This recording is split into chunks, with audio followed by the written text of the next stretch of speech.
Good evening, my friend, and welcome to another Thursday evening with The Adjutant. Tonight's conversation is a little different, not because the lesson is different, but because the season is. In just a short time, I'll be traveling to the country of Kenya in Africa. And before I go, I wanted us to spend one more Thursday evening together. Not to talk about finances, not to talk about retirement, not even to solve a problem. I simply want us to have a conversation about something every one of us experiences, but very few of us ever stop to appreciate. The quiet endings that prepare us for new beginnings. Most people celebrate beginnings. We celebrate graduations, weddings, new jobs, new homes, promotions, and fresh opportunities. But we rarely pause long enough to honor the ending that made the new beginning possible. Tonight, I'd like to tell you a story. It's a simple story, but sometimes the simplest stories carry the deepest truths. See, there was once an elderly craftsman who spent more than 40 years building beautiful furniture by hand. Every morning before sunrise, he walked the same road to his workshop. He unlocked the same weathered wooden doors. He placed his lunch in the same corner. He tied on the same old work apron. And then he spent the day creating tables, chairs, cabinets, and desks that would outlive him. People admired his craftsmanship. Customers traveled from miles away because they knew anything built by his hands would last for generations. But there was something few people ever noticed. At the end of every single day, after everyone else had gone home, the old craftsman stayed behind for several quiet minutes. He carefully cleaned each tool. He sharpened every blade. He wiped every workbench.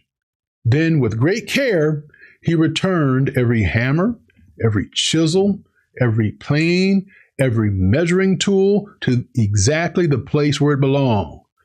Day after day, year after year. In fact, it became a ritual.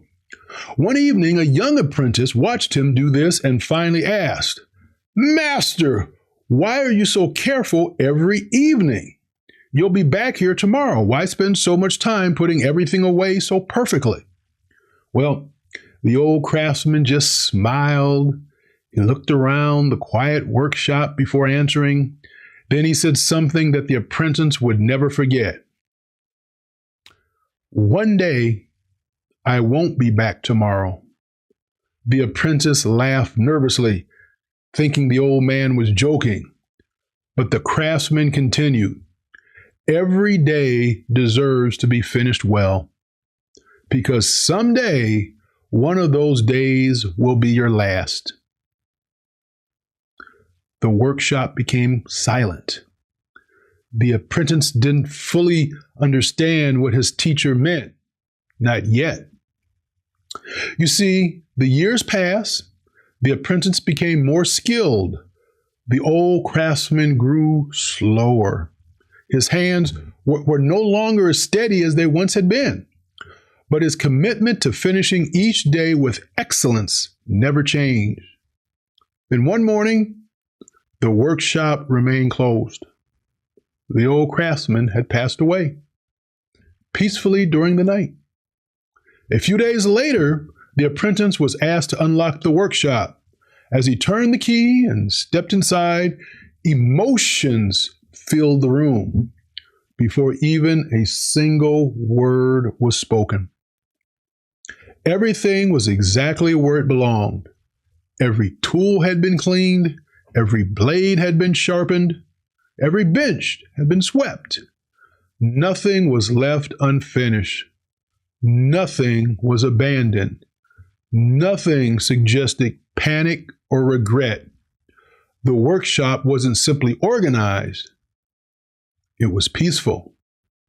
In that moment, the apprentice finally understood what his teacher had been trying to teach him all those years. The old craftsman hadn't been putting away his tools because he expected tomorrow. He had been honoring today. That story has stayed with me because it reminds me of something we often forget. Life isn't only about how we begin, it's also about how we finish. We spend so much of our lives chasing the next opportunity that we sometimes neglect the season we're standing in right now. We hurry toward tomorrow without expressing gratitude for today. As many of you know, in just a short while, I'll be traveling to the African country of Kenya. I'm excited about what lies ahead. I am grateful for the opportunity. But before I leave, I didn't want to simply disappear for a while without taking a moment to appreciate these Thursday evenings we've shared together. Whether you've been here since the very first episode, or you just recently found this channel, you become part of these conversations. Each Thursday, we slow down together, we reflected together, we shared stories and lessons, victories and disappointments, and reminders that wisdom often grows in quiet places. For that, I sincerely thank you. One of the beautiful patterns we see throughout Scripture is that the Most High, Yahweh, often prepares his people through seasons of transition. Abraham left what was familiar before receiving what was promised. Moses, or Moshe, spent years in the wilderness before leading a nation. Joshua stood at the edge of Jordan before stepping into a new assignment. David experienced long seasons of preparation before wearing a crown. And the Apostle Paul traveled from city to city, faithfully completing one assignment before beginning another. The lesson is remarkably consistent. The Most High, Yahweh, rarely rushes his people. He prepares them. Sometimes that preparation isn't learning something new. Sometimes it's simply learning how to finish faithfully what he has already placed in our hands. And maybe that's the thought I'd like to leave you with tonight. Before you rush into whatever comes next in your own life, take a few quiet moments to ask yourself 3 simple questions. First, what am I genuinely thankful for in this season? Not what I wish I had, not what I'm waiting for, but what has the Most High already done that deserves my gratitude today? Second, what lesson has this season taught me that I never want to forget? Every chapter teaches us something. Sometimes it's patience, sometimes it's courage, sometimes it's humility, sometimes it's simply learning to trust when we cannot yet see the whole path ahead. Don't leave the lesson behind when you leave the season. Carry it with you. And finally, is there anything unfinished that I need to make right before I move forward?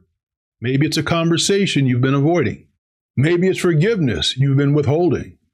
Maybe it's gratitude you've never expressed. Maybe it's simply taking the time to finish well. Because how we leave one season often determines how we enter the next. As I prepare for this journey, I find myself thinking less about where I'm going and more about how grateful I am for where I've been. These Thursday evenings have never been about having all the answers. They've been about slowing down long enough to ask better questions. They've been about choosing wisdom over noise, reflection over reaction, purpose over distraction. Even if one story we shared has encouraged you, if one conversation has helped you see life a little differently, or if one quiet Thursday evening has reminded you to draw a little closer to the Most High, Yahweh, then these evenings have been time well spent. Thank you for welcoming me into your homes, your cars, your headphones, and your lives each week. I never take that privilege for granted.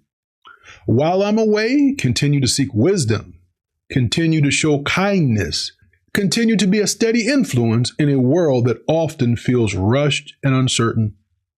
And remember this, every ending is also an invitation to trust, an invitation to grow, an invitation to step into whatever the Most High Yahweh has prepared next. So don't be afraid when one chapter closes. Sometimes the quiet goodbye is simply making room for a greater hello. Thank you for spending another Thursday evening with the Adjutant. Until we meet again, may the Most High bless you, keep you, strengthen you, and guide every step you take. Take care of yourself, take care of those you love, and I look forward to seeing you again very soon. Shalom.